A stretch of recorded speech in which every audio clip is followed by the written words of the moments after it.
નમસ્કાર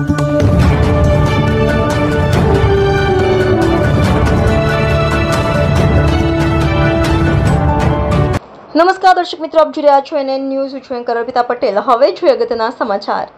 Surat police commissioner આવતાની સાથે જ ગુનેગારોમાં ડરનો માહોલ. ઉધના પોલીસે કોમ્બિંગ દરમિયાન ડઝનો હથિયાર કબજે કર્યા. કોમ્બિંગ પહેલા પોલીસે 3 ભાષામાં એનાઉન્સમેન્ટ કરાવ્યું. જે લોકોના ઘરમાં હથિયાર હોય તેમને જમા કરાવવા આદેશ કર્યો હતો.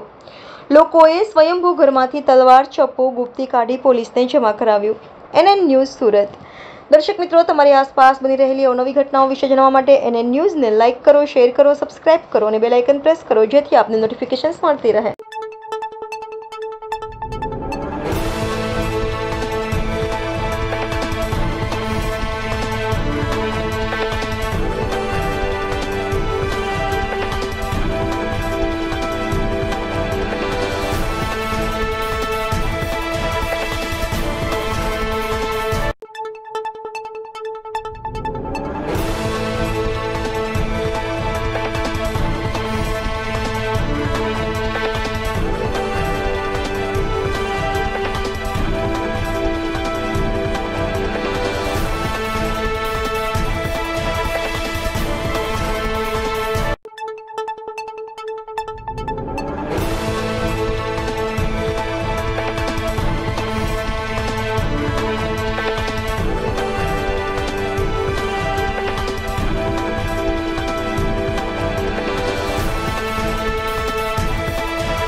सर्वांना सूचित करण्यात येते की तुमच्या घरी रिव्हॉल्वर, पिस्तूल, तलवार, रेम्बो चाकू, खंजर, लाकडी फटके असे कोणतेही अवैध हत्यार असल्यास तुम्ही उधना पोलीस स्टेशनमध्ये जमा करावे.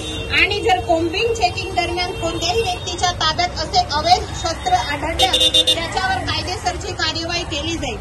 आणि ही नोटीस तुमच्या सुरक्षितेसाठी आणि नागरिकतेच्या शांतीसाठी जाहीर करण्यात आली आहे.